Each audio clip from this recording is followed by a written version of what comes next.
Welcome to MTG Evolving Wild. My name is Mark, I'm Ron. I'm Cody. and today we're going to be talking about one of our most favorite recent sets. Probably, I would say, one of our favorite, if not our favorite set that's come out since we were playing Magic the Gathering, Kamigawa Neon Dynasty. I would definitely call it my favorite. It's your favorite. It's definitely one of my favorites. Definitely the most fun I've had in a pre-release format. And yeah, just a win in all accounts in terms of playability and flavor. Out of curiosity, since we've been playing, what's your favorite set that's come out? Oh, that's a good question. Is it at least somewhere tied with Kamigawa? Kamigawa is definitely in my top 5, I would say. But I don't know, in no AFR? particular order. AFR, yes, actually. Makes a Even lot if of it's not sense. considered like the best set, I felt like it was a very fun self-constructed set. I made a cube with cards to make like a set draft, and yeah, it really is what got me into the game. So Yeah. it's definitely up there. Are we counting things like double masters and stuff, or are we talking about standard sets? I would say you have to visit a plane for it to count as a set. Because another one would probably be Commander Legends Baldur's Gate. That one Would count as a set in I my would opinion. count that. Yeah, that's Yeah. like you're visiting Baldur's Gate. There's so much of that world there, Right. And I think that makes a lot of sense because that's like you've had a lot of history with Dungeons and Dragons, so I could totally see that like just resonating with you a lot. 100%. So yeah, I don't know if I had to whittle them down, probably somewhere amongst those. But yeah, I would say Kamigawa Neon Dynasty is not far behind them because really, when we're talking about good experiences, it kind of got me into the game. That pre-release that I played was kind of like what got me, whoa, I can actually play draft and not be totally bad at it. And there are really fun and cool archetypes you can play with. I know pre-release events are so much fun. I think Kamigawa was it was my second. I think My first. Your Cody's first, my second. My second as Because well. our first one was Forgotten AFR, Realms, yeah. Dungeons and Dragons. Mark, what is your favorite? Since I've been playing the game, I don't want to like put a definite on it, but I think it's surprising. I didn't buy many boxes of Kamigawa Neon Dynasty, but I would say like just in terms of all fronts, like in terms of design, in terms of themes, in terms of like just mechanics introduced, I think Kamigawa has to be like up there. If not my favorite, then tied for my favorite since I've been playing. With I don't know. Probably. I do like my reprint sets, my Commander Masters, my Double Masters, but those aren't visiting a certain plane. I'm sure there's one I'm not thinking of right now. well, let's go through when you started playing in Kaldheim, right? Yeah, Ravnica stuff. Ravnica has not come out since I've played Magic. That's true. But as soon as it does, it will be. Ravnica Remastered might take my favorite because I've been wanting to Yes, see that. I understand. But like you started in Kaldheim. Kaldheim. Strixhaven was really cool. What came after that? AFR, and then Midnight Hunt, Then Crimson Vow, Kamigawa, New New Capenna. Capenna. What came out? Dominaria United, I believe it was Dominaria United, and then Brothers War, Brothers War. March of Machines. You forgot All Will Be One. Oh, I did forget All Will Be One. And then what? It's okay, a lot of us Lord of the Rings. I mean, Lord of the Rings is kind of cool. But Sure. I think I'm gonna Visiting Middle Earth. I think really out of all of those, if we're only counting ones that I've like actively seen the release of, it probably is Kamigawa. Like I can't think of one that I like more. Yeah, I feel the same way. I think there's potential with some of the new sets that are coming out. Like I feel like Junction. Thunder Junction really could be Yeah, like a it's new a- favorite for me. Or whatever this space opera might be. Right. That could be a huge flop or a huge success, but I think Kamigawa is probably my favorite. So I want to get into some facts about the set before we start talking about it. It is Magic's 91st expansion. It was released on February 18th of 2022. And it's described as Magic's first science fiction setting.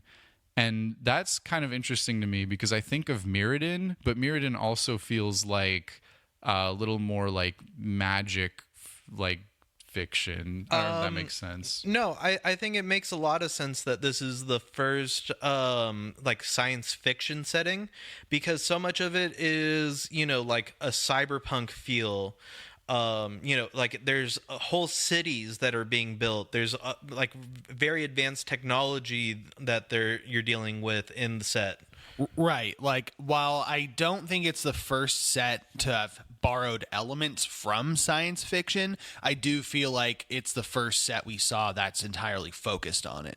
That's interesting. I can see that. It definitely has a huge science fiction cyberpunk focus. Cyberpunk for sure. Yeah. Low key. Yeah.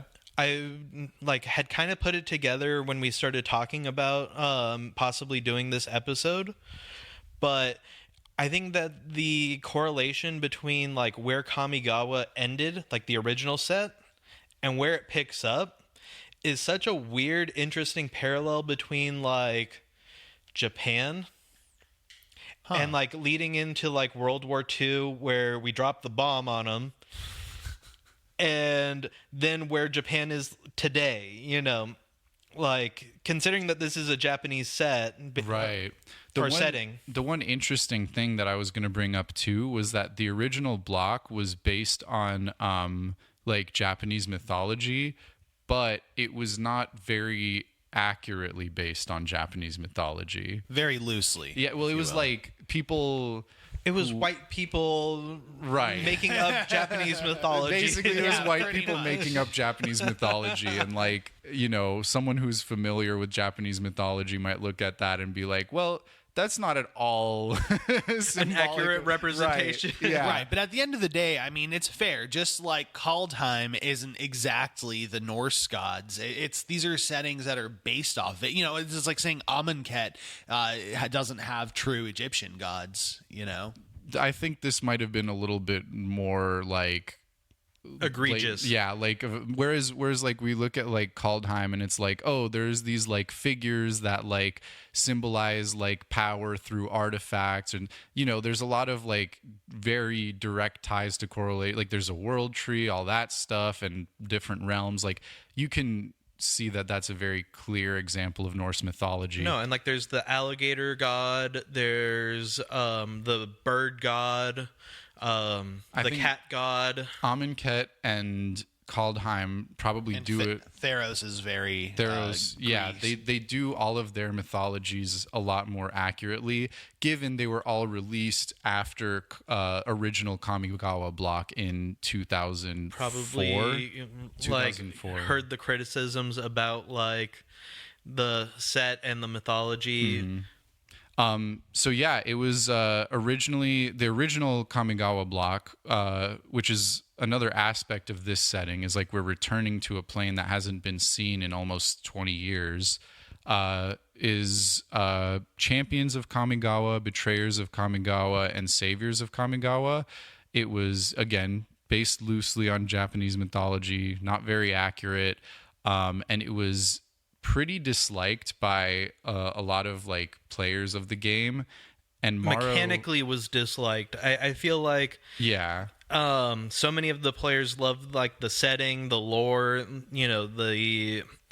which is why it was like kind of so like, oh, let's go back to Kamigawa, let's do but just the mechanics were pretty rough. And Mark Rosewater, I believe the lead designer back then, considers it a low point in design, that really? First Kamigawa block. Yeah. I mean, it's not the lowest point, but what is that might be a whole other discussion, but well, considering that it's called the Rabia scale. Oh my god. Okay, that's fair. That was so early though.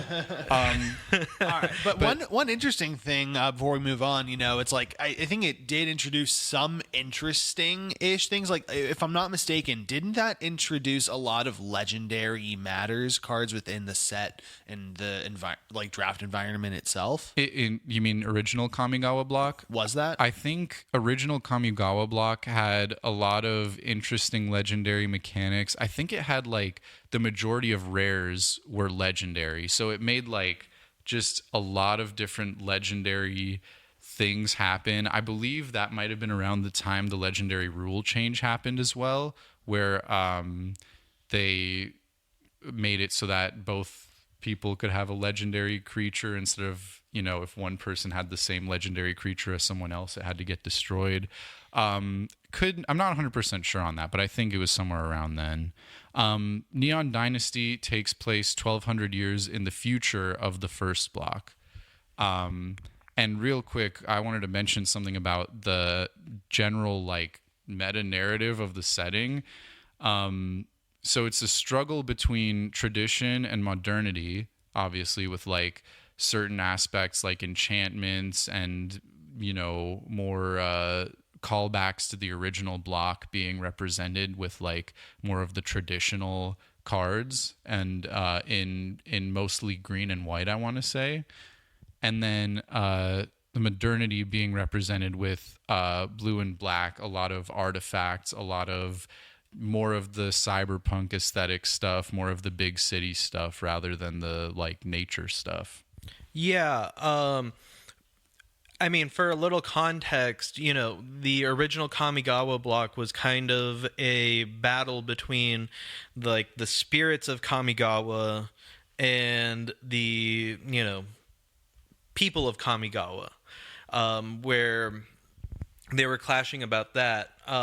And you kind of still see a little bit of that contrast between spirits and, the occupants and people of the plane in the new set. Yeah, I think there's a lot more, or it's interesting now, there seems to be spirits and people on both sides of tradition and modernity.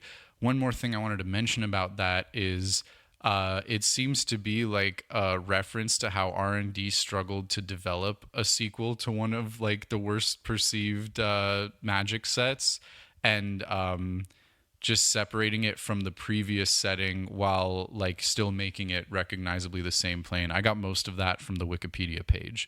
But it's interesting to see how the themes of the set transcend the set and go directly back to R&D's struggles with making it. Right. I think it's really interesting to see how it's kind of had more of a man versus nature theme at first, and now it's kind of evolved into what would you call man versus technology, man versus. I think it's more nature versus technology rather than man necessarily being at this point. Yeah. I would almost argue that it's more man and his need to change versus, the conventional status quo, if you would.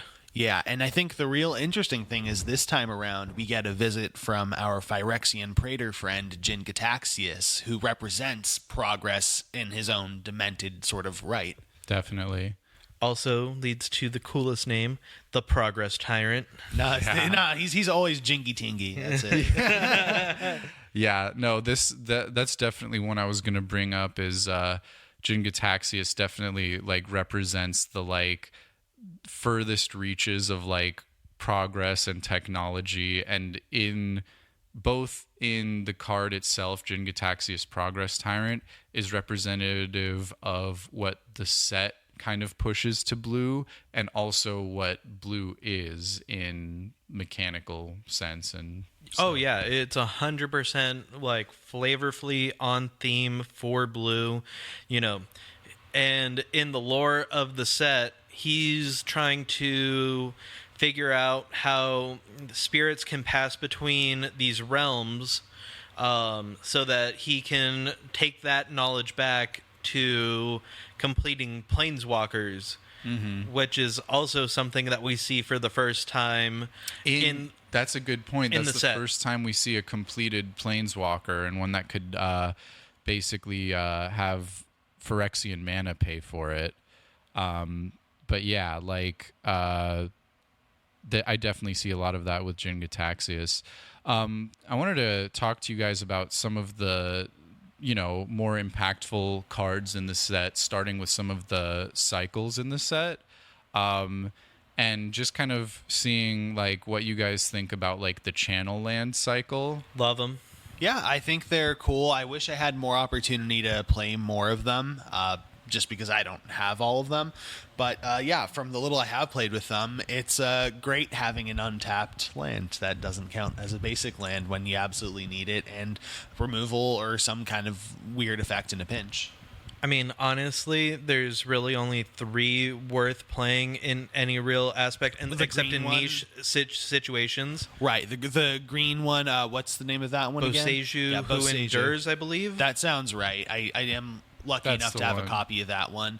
There's also Takanuma. No, Odawara, the Soaring City, is the blue one that deserves to be played.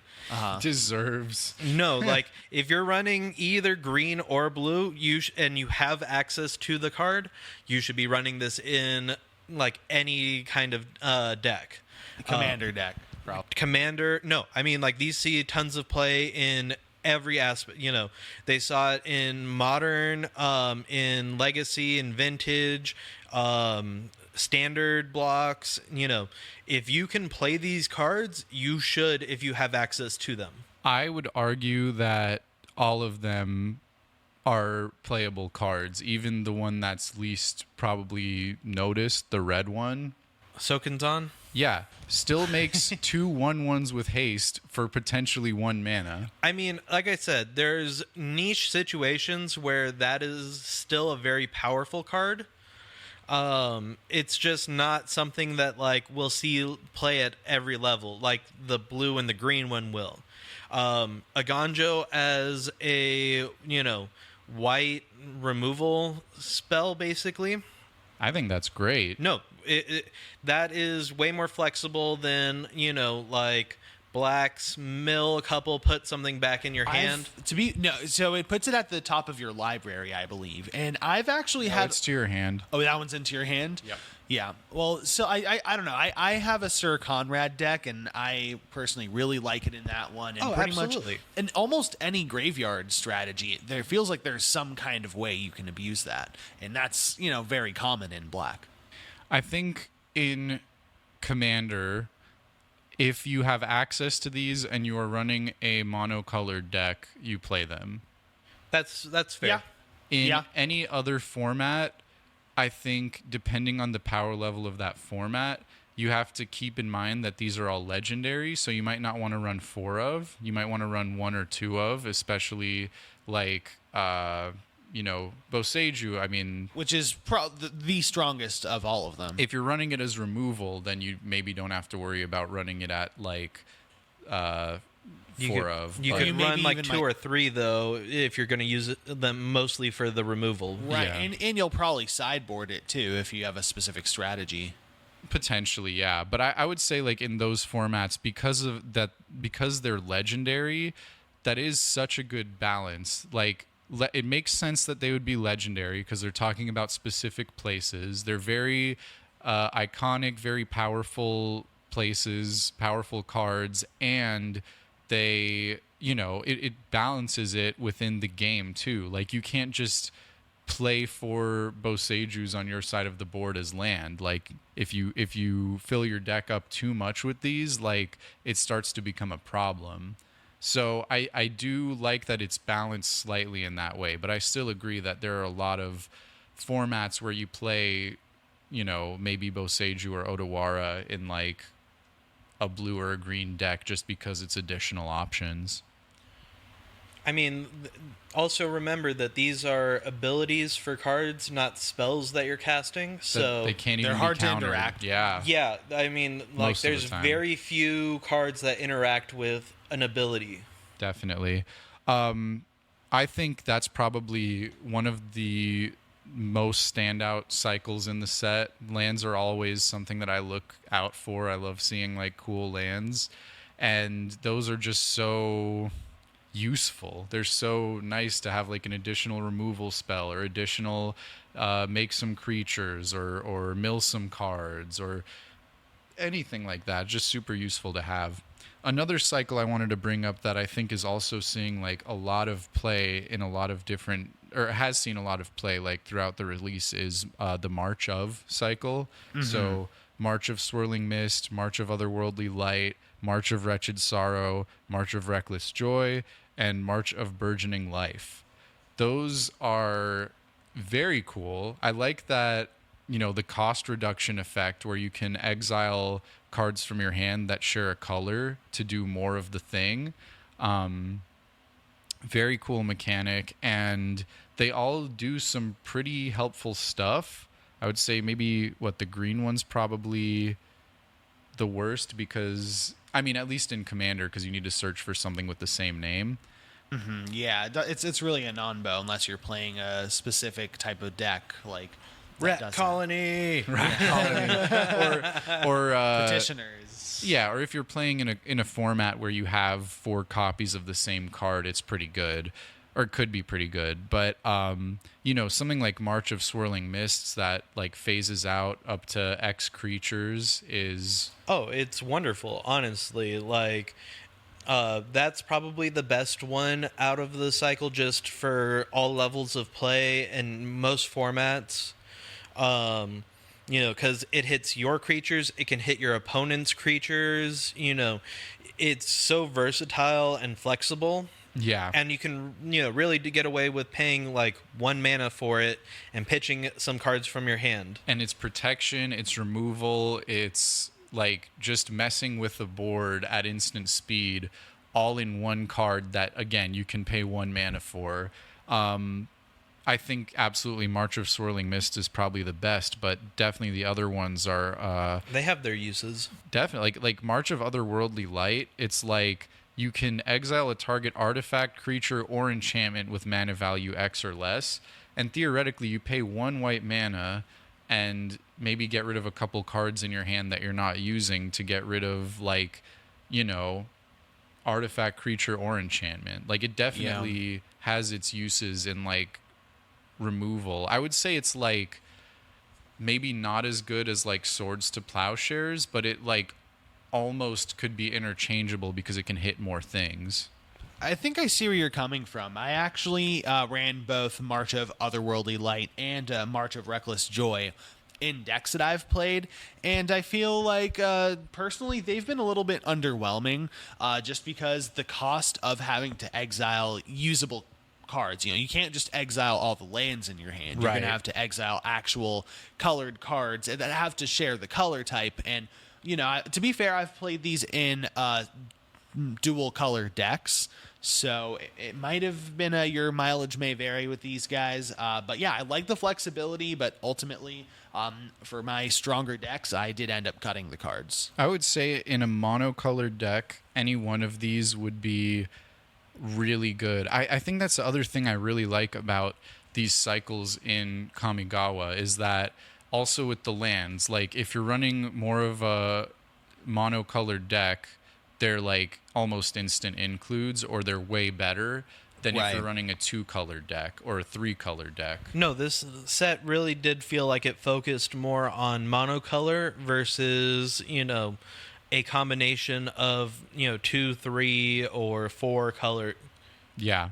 I was going to say with March of Reckless Joy, the red one, I've had some uses with that in Burgi, God of Storytelling. That's one of the only cards where you can kind of like dig, like a lot of red cards you'll draw equal to the cards that you give up. So you play a card and you draw a card, or you play a card and discard a card for its cost and you draw 2 cards. With March of Reckless Joy, that's one of the only ones that lets you look further. It doesn't let you play maybe all the cards that you look through, but in that strategy, it's like another option, an additional different option to just see more of your deck, which is really not a thing that red gets a lot, at least to the extent that March of Reckless Joy can do it. Right, yeah, and it's still a strong card. I'd say the only reason why I cut it is because it was in my Prosper Tomebound deck, and it's still a fantastic card there, but, it's just been getting so much support that it wasn't the absolute cream of the crop anymore, but it's still really flexible. I Yeah. also feel like you might not have gotten as much mileage out of that because your Prosper deck feels like it cares more about, like, you being able to exile cards than having cards in your hand. which the card wants you to have so that you can dig deeper. You know what ends up happening when I play that deck? Usually by turn 5 or 6, I have a decent value engine on board, and I have nothing in my hand but lands, and I'm just playing whatever I get from exile, and then I just win kind of through that. Cut lands. Don't tempt me. But yeah, no, I think like, yeah, these cards are like definitely better in certain strategies, in certain decks that are maybe more focused on exactly what they do.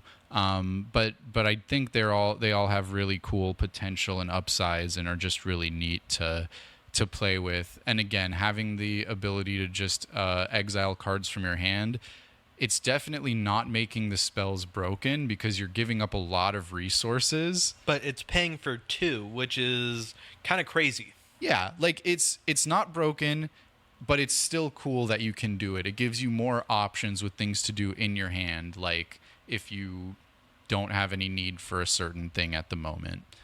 The other cycle I wanted to talk about was another monocolored cycle, is the Dragon cycle from Kamigawa Neon Dynasty. Yeah. Oh, yes. Yeah. Those are, I feel like, slept on a lot these days. Like, people don't really remember them, or I don't really remember them that often, at least. Let me see if I can get them. So there's AO, the Dawn Sky. Let me pull That's up the white list. one. Yeah.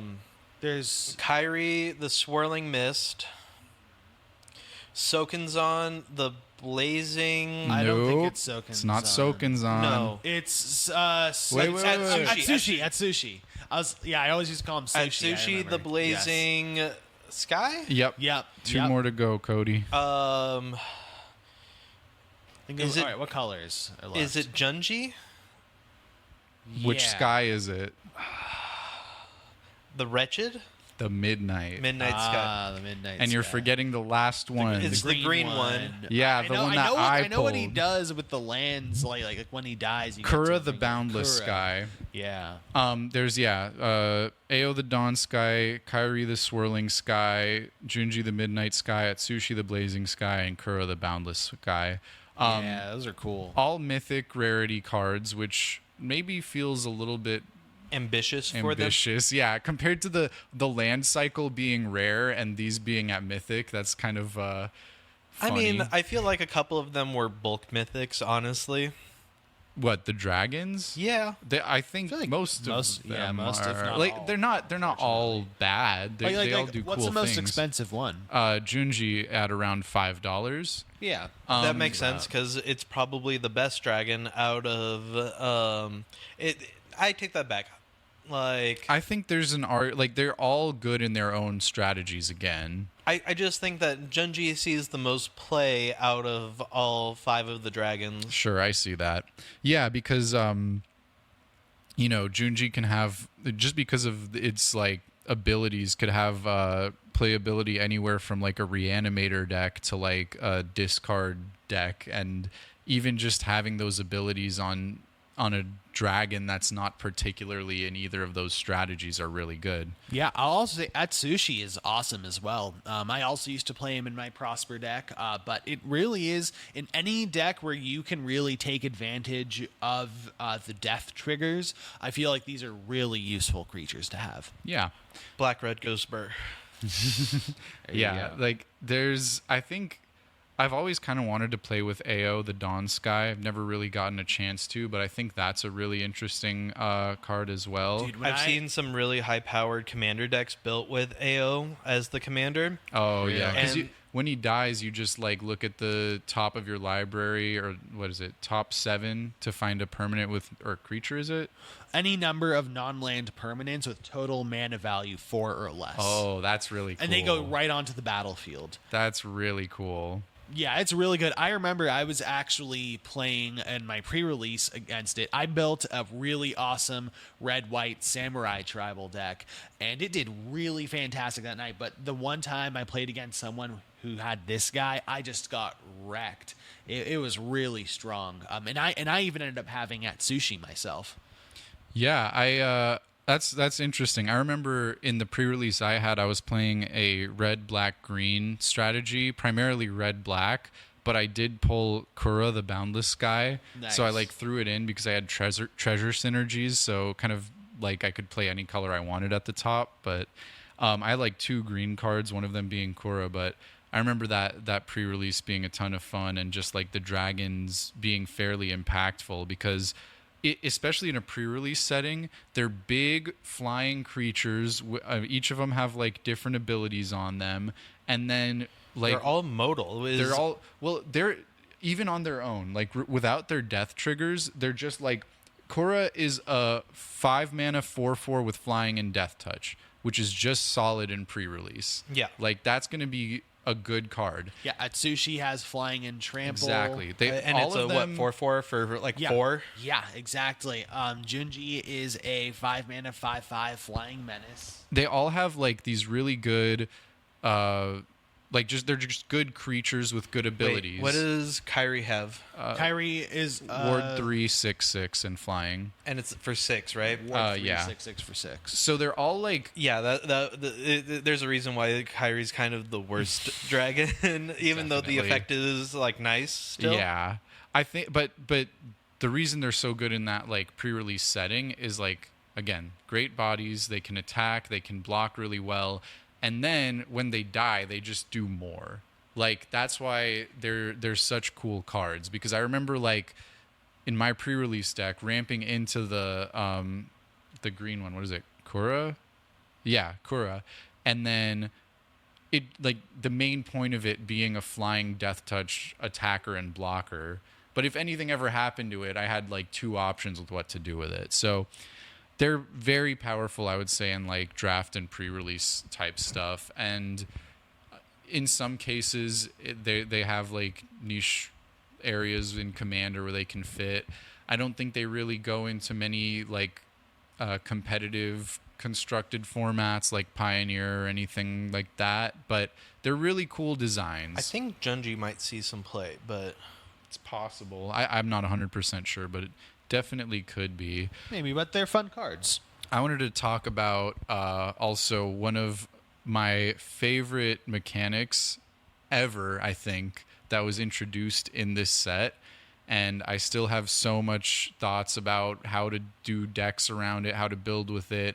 And whenever I see a card with this mechanic, I get really excited. I hope that one day it comes back, but it's the reconfigure mechanic. oh yes. Yeah. Reconfigure is awesome. It basically means that you can have a little artifact creature that you can then equip onto another creature. So monkey turns into...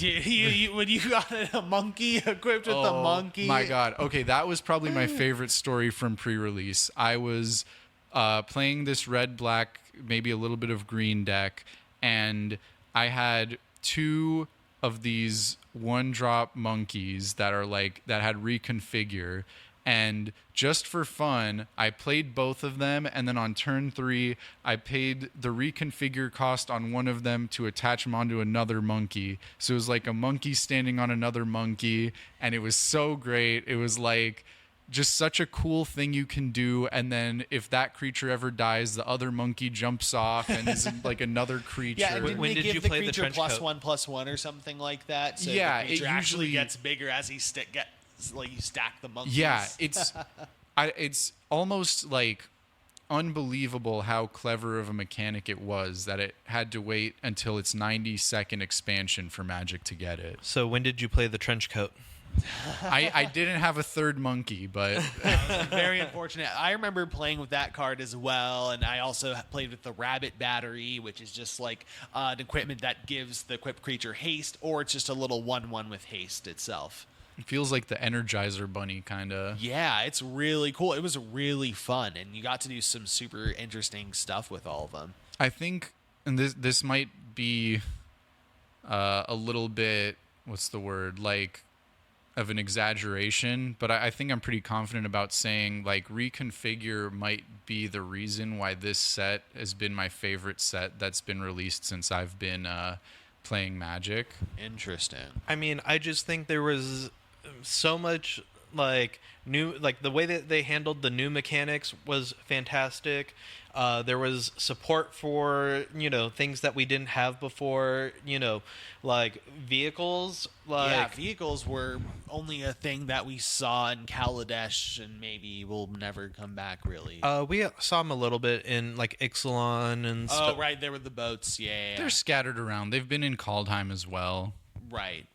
But yeah, no, like But they went in a totally different direction with them. I know. Robot Mechs. fights. Yeah. mech suits were awesome, and like just having those as like vehicle options. But yeah, I think like kind of allowing for more room to explore in some of these areas that have been explored before, but just not to the same extent that they have before. An interesting thing about Reconfigure is that it's like very similar to Bestow as well, which is like the enchantment version. I would say it's almost better because like you still have a creature, like whereas with Bestow you have to pay the Bestow cost to cast it as an aura. Like you can't just make the decision like, no, I want a creature now, or Right. Reconfigure just works better than Bestow, I think, and it feels so much cooler because again, like if the one thing that has all the other things connected to it dies, not everything goes away. It's just like all the other little pieces fall off, and now you got a bunch of little like things running around. Yeah, like, it's a lot of fun. I remember I was attempting to build a Bionicles themed commander deck where I basically would play equipments and these reconfigure creatures, and you just assemble these weird contraptions of just a really strong creature. It wasn't even usually commander damage or anything, so it was just kind of funny when I got to do it. But yeah, ultimately, I've now kind of settled for a regular equipment deck. But even then, I still play with a lot of these reconfigure cards. there's a part of me that, I mean, I have too many commander decks as it is, but one day perhaps if I take apart like 5 commander decks, I might like just build a completely like reconfigure plus maybe 4 Mirrodin or a living weapon, which makes like bodies when you play the creature or the equipments, and just like put all of those mechanics into one commander deck and just like try to stack all of the little things on top of each other and like make one big megazord. Like The real Voltroning. you know what 5 mini lion bots combine into one giant lion bot. what do you guys, okay, I'm gonna talk about this probably a little later on, but do you guys know, is Mech Titan Core, is that a legendary? It's not a creature, is it? No, It's a it's vehicle. vehicle. Mech Titan Core would be the perfect commander for that. Shorikai. Yeah, but Shorikai's only blue and white. Shorikai doesn't. I don't know. I mean, yeah, I guess he makes good pilots. I might rule 0 with you guys. Like, could I make like a 5-color like Bionicles Megazord Yes, deck you for, can, dude. but like have what's it called? The Just build like Najila. Gross. I'd rather do Mech Titan Core for the flavor. Yeah. Like that would be such a cooler But commander. it's it. colorless. I know, but that's why I would rule 0 with you guys. I'd allow it. But I also wanted to like just talk about some of the standout cards in the set. I know Okay, so we're gonna talk about Fable of the Mirror Breaker. that is the first one on the list, Cody. Good job. You literally nailed it. Yeah. It's almost like I researched the standard meta or the modern meta Or the Pioneer meta. Yeah. Fable of the Mirror Breaker is Banned. Is it? now in standard. It's banned in standard now, but it used to not be. It is such a ridiculous card, and it's one of those cards that I think like there's a podcast that I watch, or I guess it's a YouTube show now called The Receivables, and they have this award show section at the end where they have most underhyped card in a set on release. I'm 100% sure it would go to Fable of the Mirror Breaker, but maybe I'm being too presumptuous. Like, I disagree with. On release, though, it was a bulk rare $1 to $2 card. not that even saw little like play. like I don't think anyone was paying attention to Fable of the Mirror Breaker until maybe a week after release, and then it was like, oh wait, this card goes everywhere. yeah, everyone was like, "Oh, I don't want to wait that long for a Kiki Jiki," and then for you're a like, worse Kiki Jiki. for a worse Kiki Jiki, but then they're like, "Oh wait, but the saga part is good." Yeah, not only is the saga part good, but having a worse Kiki Jiki is still really good. Like, Yeah. in standard. No, I mean, like, I will 100% agree with you on this, but like I feel like there was still some hype around Fable and like getting the worst Kiki Jiki like before the set came out. Like, it was talked about, but it wasn't like, I don't think it was talked about favorably. But no, what I think the card it would actually go to is, I think, going to be the next card on your list, and that's Invoke Despair. That is not even on on the list. I did not put Invoke Despair on. How did you not? But it's the other banned card Because from the we're set from commander Standard. players. I know that Invoke Despair is good. In fact, it's a whole cycle that I didn't even bring up, but we could talk about it if you want. The Invoke cycle. I mean, there's a bunch of cycles we didn't talk about. The Myojin cycle. You're right, and that was more of that was in the Commander set, I believe. The Myojins, yes. Yeah, but Invoke Despair definitely like has seen a lot of standard play. I want to say that it's an uncommon card. It's a rare. Oh, is it a rare? It's Okay. a rare. rares. All of the invokes are. Okay. They're all decent cards, and I think Invoke Despair, like, whereas or Fable of the Mirror Breaker feels like it's just like anywhere you put it, it's gonna do crazy stuff. Invoke Despair, I could be wrong about this, but feels more like it was in the right place at the right time. Like, especially with like Rakdos Standard, like, or Black Standard being like a big part of Rakdos it. mid-range. Rakdos mid-range, like dominating Standard, and like, but I think Dominating every constructed format. pretty much, yeah, it's taken hold of so much at this point. Yeah, I mean, just glancing at them right now, the only one that costs more than a quarter at their market price is Invoke Despair, and it's like $1.66, where the rest are under 20 cents. Yeah, so like it's good, but I think it was good in Standard in the deck it was in, whereas Fable of the Mirror Breaker has transcended Standard at this point and just like can go in so many things, so many places. Also, Invoke Despair is, I would say, not really a commander card, whereas Fable of the Mirror Breaker could be good in any commander deck almost. Maybe not as good as Kiki Jiki, but still a good card if you care about sagas and you care about like I mean, value. in Tom Bombadil, sure, the Saga Commander, but I honestly don't like. I own a Fable, and I don't think I run it in anything that I have that runs red for the most part. Well, maybe that's a mistake, guys. Well, same here, because I was thinking whether I should put that in my Prosper Tomebound deck or not. And even then, I'm like, it'd probably be good, but probably not better than whatever I'd have to cut for it. I mean, anything that has an ETB exile the top card of your library effect might be a couple of those, but might those be are a like pretty my decent big synergy. splashy spells that are already like, if you see this, I'm probably already winning. Oh, you do have a, what is it, Ancient Copper Dragon in the deck. That I do. Two of those. Oh my god! And I could also get 2 Goldspan Dragons. Yeah. Yeah. Okay, I might be making a mistake. Plus, I actually have the really rare token. The Did they actual actually even token print the token? I did. have one. So, yeah, I mean, the copy effect is really good, but even on the front side, like making a 2/2 that, not when it connects, when it attacks, you make Makes a a treasure. treasure, Like, yes. that's Yeah. pretty solid. And then just getting additional, like, card selection also. Like, it's not as good in other formats, or rather, it's better in other formats than it is in Commander, but I think it still could have a lot of potential in like any Commander deck to just hit the board and be impactful.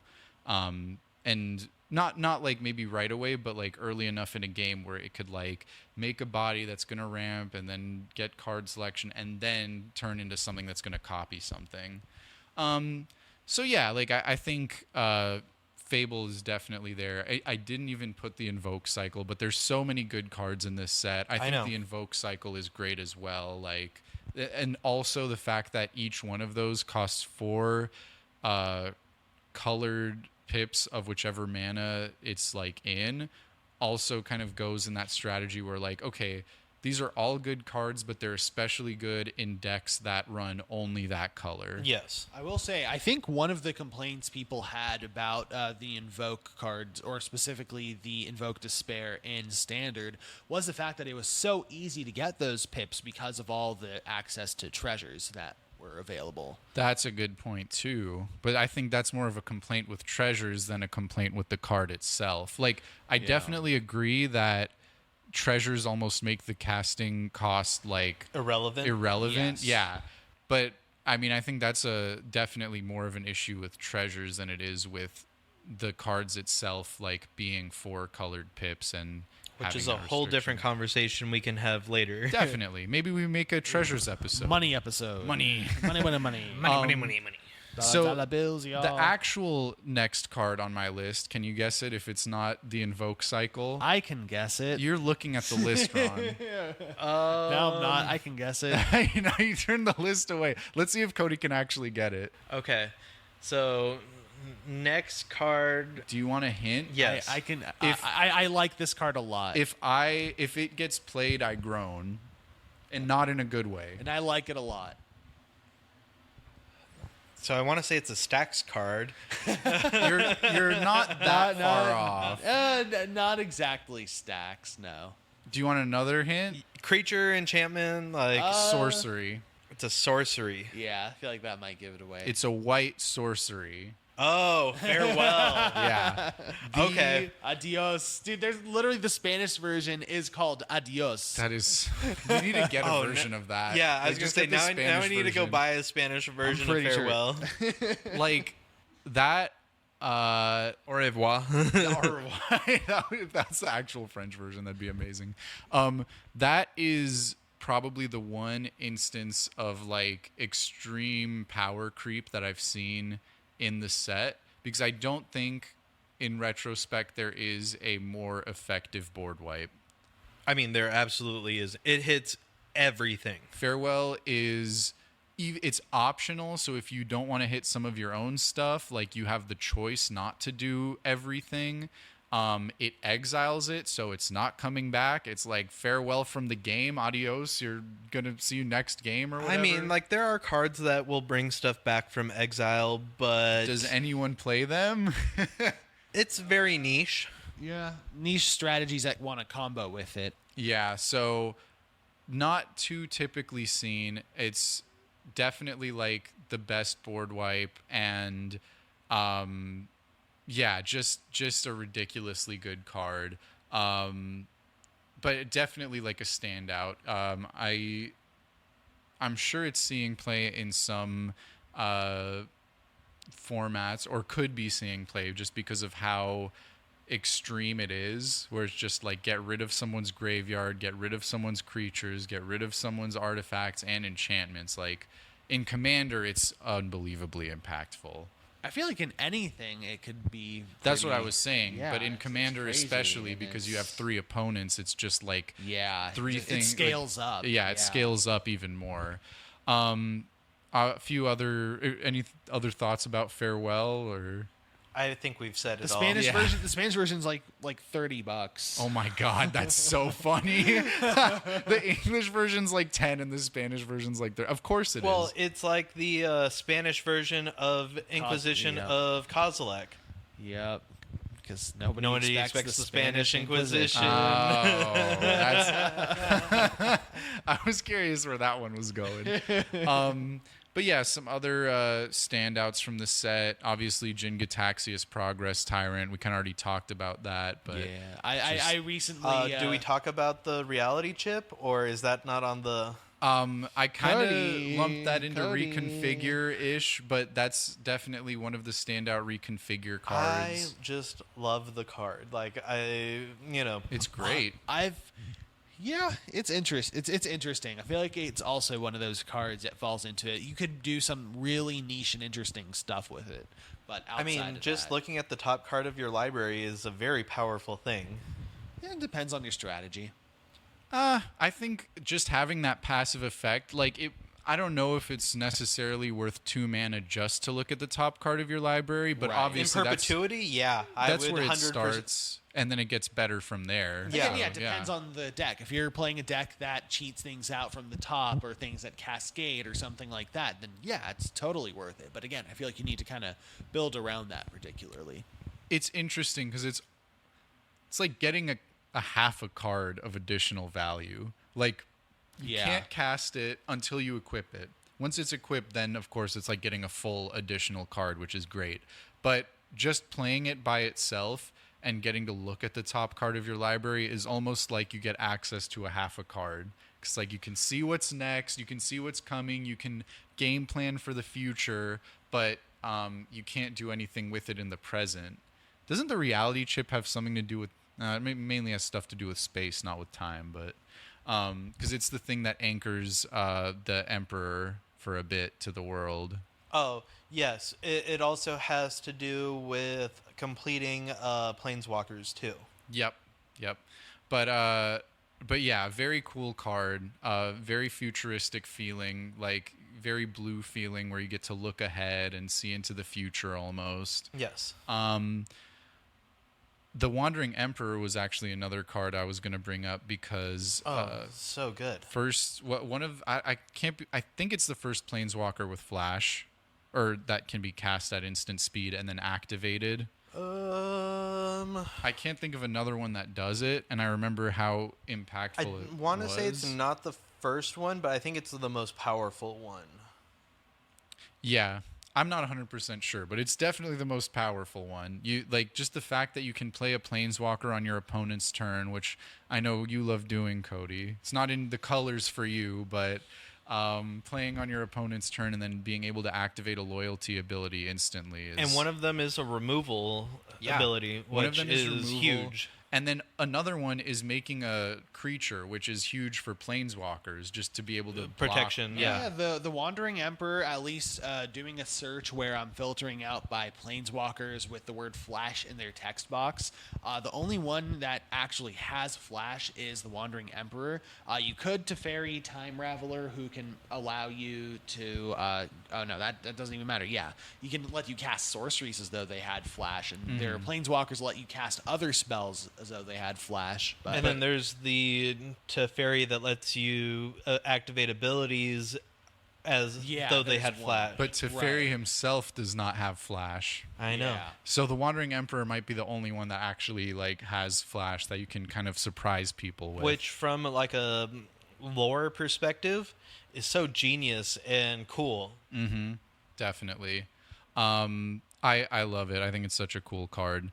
Kodama of the West Tree, another one worth mentioning. I think yeah. we've all had fun with Kodama of the West Tree at Finally one point or completing another. the Kodama cycle.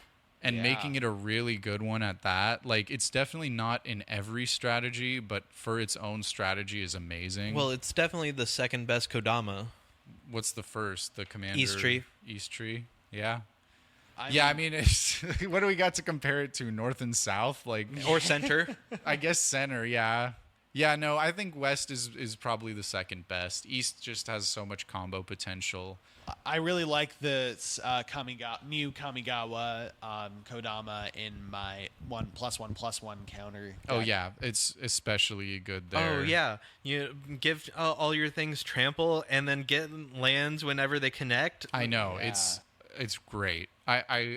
I think it's such a cool card there.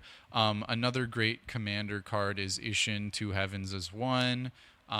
There's been, I feel like, so much hype around that card to the point, especially in Commander, to the point where like certain old cards that just for whatever reason happened to synergize with Ishin just skyrocketed in price.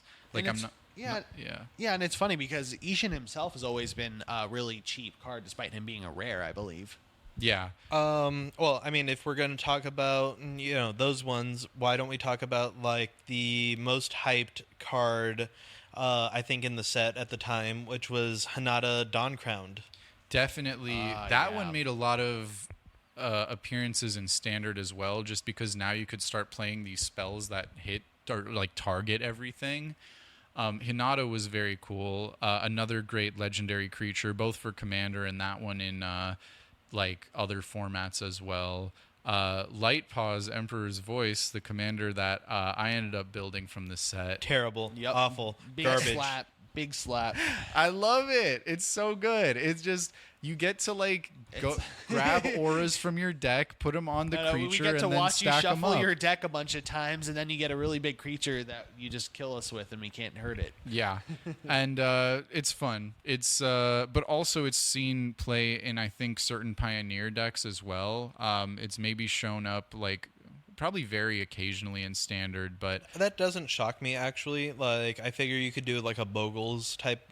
it's something I think a mix of that and like SRAM. It's almost like the same strategy as like the Lightpaw's Commander deck, but with a little bit like obviously different options for more like I guess You lower, don't have to rely wider on game one plan. specific commander. You're going to draw into You, many or just creatures. one color because you're. You could splash It's true. green, yeah, Yeah, and green is really good with auras as well. that it is. Experimental Synthesizer is a really impactful common from the set too. For, like, Pauper. Yeah, Pauper All-Star. It's got a lot of strategies built around the card, specifically with its combination with Kuldotha Rebirth as a card, which is a 1-mana sorcery that allows you to sacrifice an artifact, and if you do, you get to create 3 1/1 goblins. In a format dominated by common cards, that's really impactful. It's 3 goblins and a spirit, isn't it? Or No, you is just that get only 3 when you goblins. do the ability to sacrifice itself? No. So the experimental synthesizer itself says that when you can pay 2 and a red to sacrifice it to allow you to create a samurai. But the whole thing is that, no, the actual card of Kuldotha Rebirth, sacrifice an artifact, get 3 goblins. Got it. And then the cool thing is because it's synthesizer, the synthesizer, when it enters or leaves the battlefield, you get to exile the top card of your library. get to see more and play cards. it. Yeah, it's really, really strong. I'm thinking of building a Boros synthesizer deck for Pauper that's recently got a lot stronger with recent artifacts as well. Yeah. And again, a lot of great cards from this set, a lot of impactful things, some commander standouts as well. Yoshimaru sees a lot of play, even sometimes goodest in boy. CEDH. Yeah, little doggy partner. I love him very much. Go Shintai of Life's Origin made shrine decks like actually Viable. Like, yeah, give them like a real commander and like real a right strong choice. commander. Yeah. Actually, and the shrine cycle in this set was actually pretty good too. Like, Yeah. because I think we've had like 3 different shrine cycles, and they each hit a different phase of the game. You have I think upkeep, combat and end step. Yep. Yeah. That's neat. Yeah. I think them giving like creating a shrine commander, like really actually making one, and I've heard mixed things about it because in one aspect people were like, this is great, we finally get the shrine support that we always needed. In another aspect people were like maybe slightly bummed because it's like, oh, now there's only one right answer if you want to build a shrine commander deck. Like you could do some other weird thing, but like Go Shintai of Life's Origin is just the best version of that kind of. There are tons more amazing cards in this set. Oh, we could talk for days. Yeah, but I think, we've been talking about a lot of them for long enough. I was going to ask, are there any like final kind of specific cards that you guys wanted to bring up that I didn't get a chance to bring up from this set? I think I brought it up with the reality chip. Yeah. Like I've recently gotten some games where I got to play it, and it just puts in work. Definitely. Yeah, I think we went over all the cards I really wanted to talk about, but yeah, I don't know, like I really enjoyed the fact that you got to see a lot of tribes that haven't seen support, a lot of archetypes as well, like Yeah. samurais are now a thing, ninjas got a lot more support, and yeah, it was just overall really fun and flavorful, like just as a whole. I 100% agree with you. And what are your guys' kind of like, I guess, takeaways from this set looking into the future? Like, I guess, what do you hope to see again? Do you think we'll get a set like this? Do you think we'll get mechanics like this again? Something as universally loved? So the thing I took away from it is really just because I saw Mark Rosewater make a post about it, where Arabia is no longer considered like we're never going there again. And I would actually be super excited to see like what they would do with like modern day Arabia. Seeing like a plane that someone, yeah, it used to be like we're never going back to that plane Because it was but- awful. It was an awful set. But yeah, they've turned that around with Kamigawa and shown that they can take a or original setting that was not liked because of game mechanics and turn it into something that's like just a success overall. And actually, it makes me really optimistic for the new set coming out either at the end of the year or at the beginning of next year. I think it's like Caverns of Ixalan. Lost Caverns of Ixalan. Yes, maybe? that's Yeah. the one. Yeah. Yeah, I think it's really cool always getting to spend more time on the planes to really get more of the world building in and really see what life is kind of like on the plane so that we can kind of learn more about the cards and stuff that we're playing. So yeah, like I think it's overall really cool, and I hope it means that we get to see more out of the planes that we've already kind of established. I hope it means that we get to revisit, New Capenna and go back to maybe Theros and see what things are like, and just kind of look out at other things.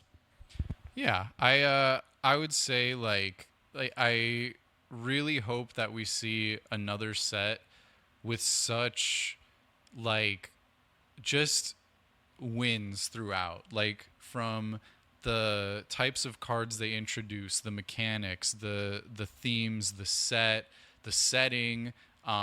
General power level. I was gonna touch on that. Like all of the cards in this set are like fun, unique, cool, but none of them feel like so broken that they like.